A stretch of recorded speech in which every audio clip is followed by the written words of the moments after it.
शंकर भगवान के शिवलिंग का स्पर्श करना चाहिए?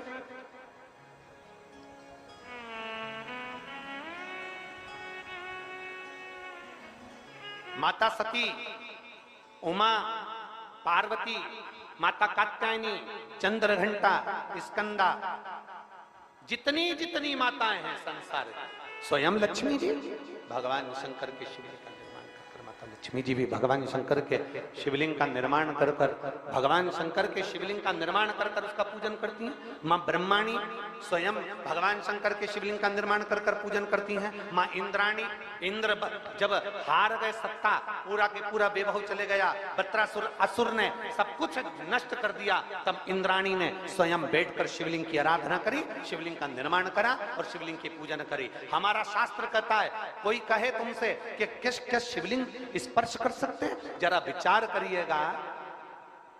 भगवान की मूरत पर, भगवान के ऊपर जो जल चढ़ता है, हम स्नान कराकर वो जल को, भगवान का चढ़ा हुआ जल, आप में से कोई ऐसा है कि भगवान का चढ़ा हुआ जल बाथरूम में फेंक देते होगे?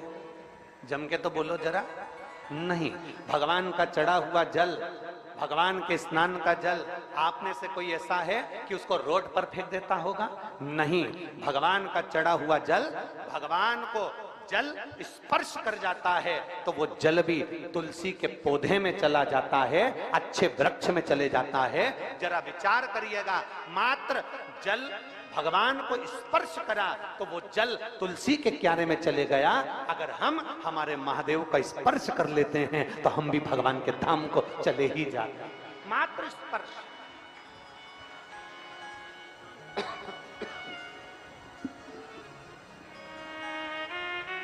स्पर्श मात्र से हम भगवान शंकर के करीब में पहुंच जाते हैं, शिव के नजदीक में पहुंच जाते हैं, शंकर के करीब में पहुंच जाते हैं। मात्र स्पर्श।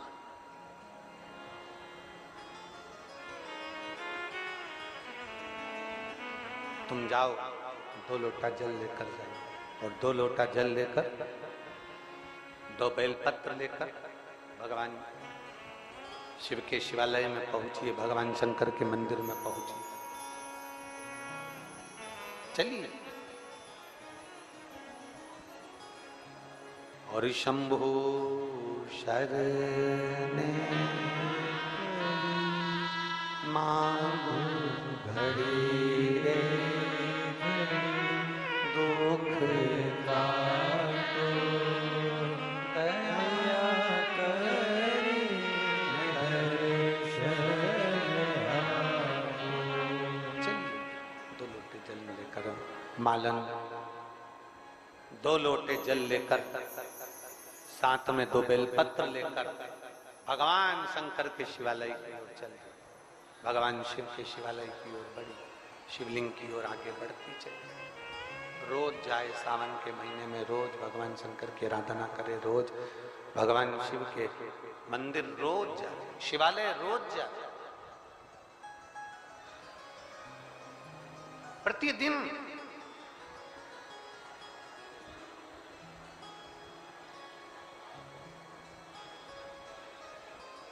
अब जब रोज भगवान शंकर के मंदिर की ओर चली, एक दिन मालन के पास में भी चढ़ाने के लिए बेलपत्र नहीं थे।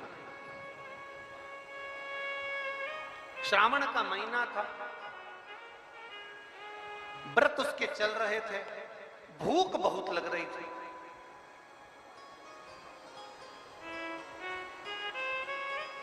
दो व्रत हैं, शिव महापुराण की कथा कहती है, 2 व्रतों का स्मरण जरूर करिएगा। पहला, सावन के महीने के सोमवार। दूसरा, शिवरात्रि। कौन कौन से? जम के बोलिए जरा। सावन के महीने के सोमवार और दूसरा शिवरात्रि। शिव महापुराण की कथा कहती है, साल भर तुम कोई व्रत करे ना करे, साल भर तुमने कोई उपास करा ना करा, अगर ये शिवरात्रि का व्रत और सावन के महीने के सोमवार का व्रत जो मनुष्य कर लेता है, उसको वर्ष भर के व्रत का सारा पुण्य अपने आप प्राप्त हो। उसको वर्ष भर के पूरे व्रत का पुण्य प्राप्त हो जाता है। 2 व्रत है, 2 व्रत। एक व्रत है सावन के सोमवार का और दूसरा व्रत है शिवरात्रि। सावन का सोमवार और शिवरात्रि, ये 2 व्रत। कितने लोग हैं यहाँ जो सावन के सोमवार का व्रत करते हैं? जरा हाथ उठाइए। सब करते हो? बहुत बढ़िया। हर हर बोल बम का नारा है।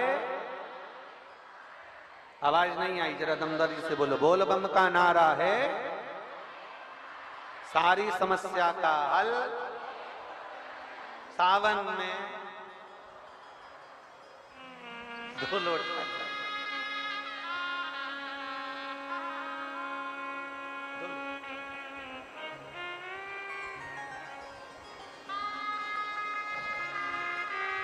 बस हाथ में 2 लोटा का जल भरा हुआ। भक्ति को दुगना करना है, भजन को दुगना करना है, स्मरण को दुगना करना है, व्रत साधना को दुगना करना है। सावन के महीने में अपनी साधना को, अपने भजन को, अपनी भक्ति को, अपने बल को, भगवान की विरल भक्ति को बढ़ाना है, इसको दुगना करना है।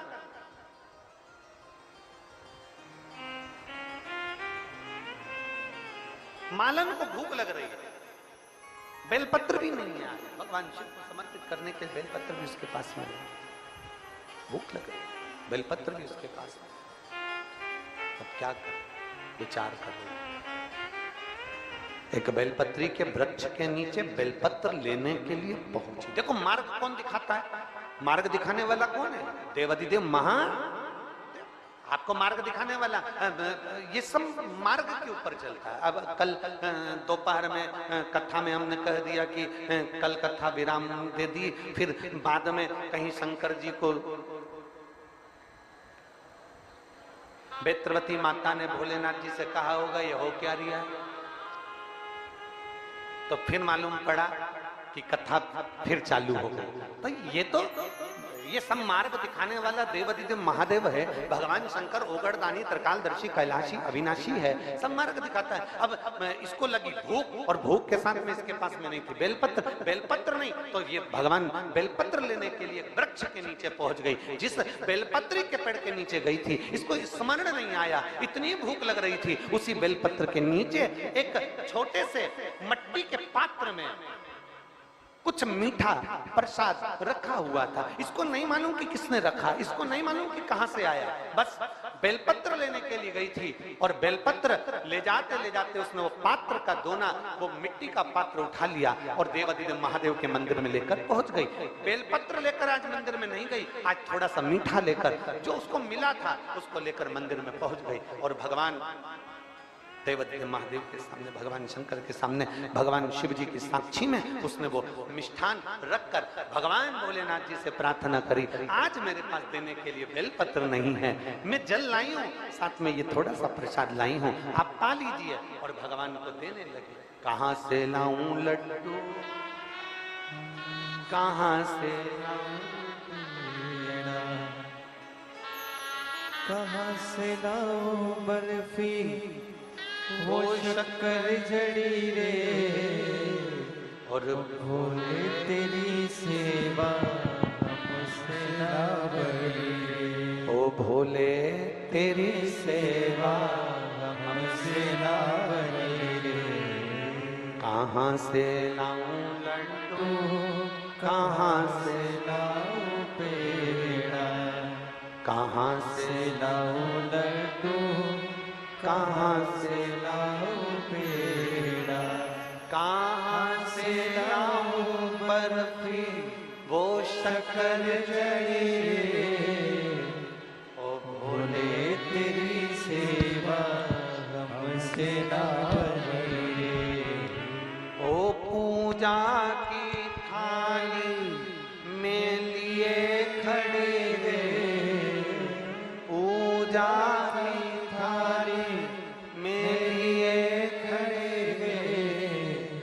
भोले तेरी सेवा हमसे ना बनी रे। ओ भोले तेरी सेवा हमसे बने रे। आप में से कितने लोग बैठे हैं जो शंकर जी की पूरी सेवा कर सकते हैं, पूरा पूजन कर सकते हैं? शंकर जी की पूरी पूजन किसी को आती है क्या? अरे जम के तो बोलो।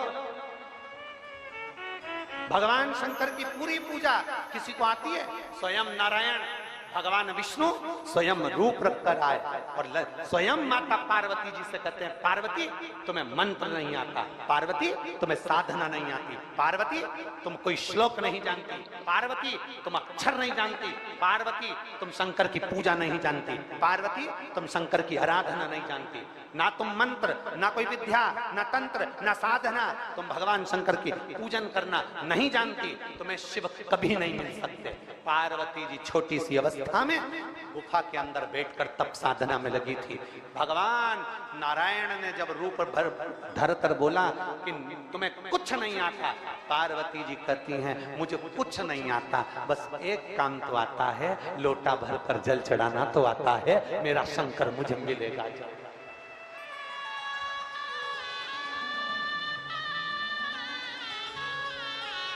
कोई तुमसे कहे तुम्हें पूजन करना नहीं आता, तुम्हें चंदन लगाना नहीं आता, तुम्हें जनेऊ चढ़ाना नहीं आता, तुम्हें बेलपत्र चढ़ाना नहीं आता, तुम्हें शंकर जी को भोग लगाना नहीं आता, तुम्हें शंकर जी की आरती करना नहीं आती, तुम्हें शंकर जी को रिझाना नहीं आता, पंचामृत से स्नान कराना नहीं आता, पहले दूध चढ़े की, जल चढ़े की, दही चढ़े की, शहद चढ़े, तुम्हें कुछ नहीं आता, तुम्हें क्या चढ़ा रही हो, तुम्हें कुछ अंदाजा नहीं है, उससे कहना मुझे कुछ नहीं मालूम, मैं तो केवल इतना जानती हूँ महादेव मेरे हैं, मैं महादेव की हूँ, एक लोटा जल चढ़ा लेती हूँ, बस मेरा महादेव से रीच जाता है, मैं ज्यादा नहीं जानती, मुझे ज्यादा आडंबर नहीं आता, मैं ज्यादा पहचानना नहीं आता कि मैं क्या चढ़ाऊं और क्या ना चढ़ाऊं, बस मैं इतना जानती हूँ कि शंकर को रिझाने का एक तरीका है, पंचाक्षर मंत्र का जाप कर लो, नमः शिवाय, षडाक्षर मंत्र का जाप कर लो, ओम नमः शिवाय, या श्री शिवाय नमस्तुभ्यम का जाप कर लो,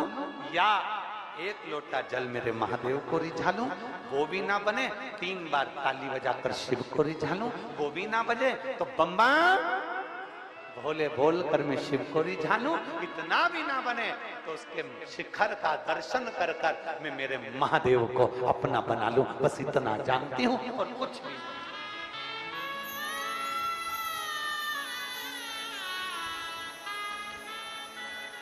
कहाँ से लाऊं गंगा, कहाँ से लाऊं यमुना, कहाँ से लाऊं गंगा, कहाँ से लाऊं यमुना, कहाँ से लाऊं सरयू अपार पड़ी रे, ओ भोले तेरी सेवा हमसे ना बने रे। हम नहीं जानते, हमें कुछ नहीं आता, हम तो इतना जानते हैं कि शिव को कैसे रिझाया जाए, शंकर को कैसे मनाया जाए।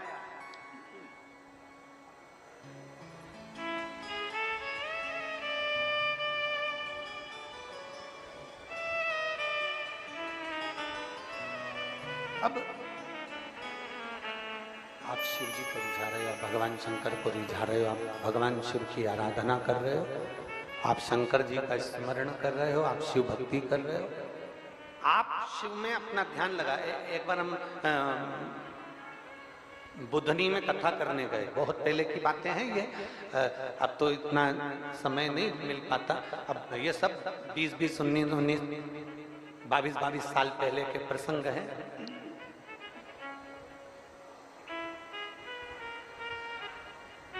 और बहुत से ऐसे प्रसंग रहते हैं जो स्मरण में बने रहते हैं। जब हम एक बार विदिशा में कथा करने के लिए आए थे 23 साल पहले,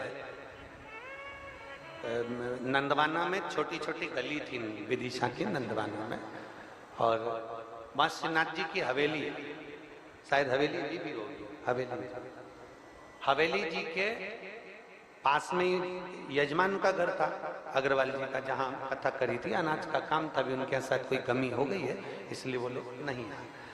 तो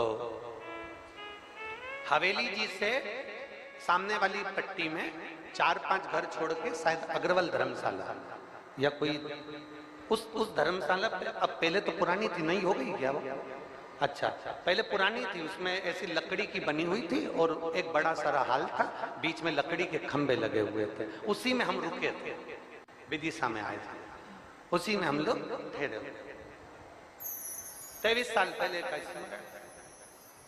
और हम आए थे कथा करने, और उससे पहले का एक प्रसंग श्रीनाथ जी की हवेली का हमको सुनने को मिला था विदिशा का, कि ठाकुर जी की हवेली में यमुनाष्टक का पाठ था, और एक विदिशा की एक माँ जो यमुना जी से इतना स्नेह करती थी, ठाकुर जी से इतना स्नेह करती थी कि वो यमुनाष्टक के पाठ में पूरा श्रृंगार कर कर पहुंच गई थी, और जैसे यमुना जी के अष्टक का पाठ का पर्दा हटा, वैसे यमुना जी का फोटो बीच में से चटक गया था और उसके प्राण छूट गए।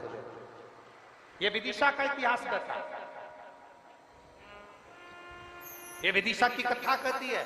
मतलब विदिशा में भगवान की भक्ति को प्राप्त करने वाले, भगवान की अविरल भक्ति को संजोने वाले, भगवान की अविरल भक्ति को दिल में रखने वाले, अगर कहीं दर्शन करना हो तो एक बार विदिशा की पुण्यमय धरा पर आकर जरूर करिएगा।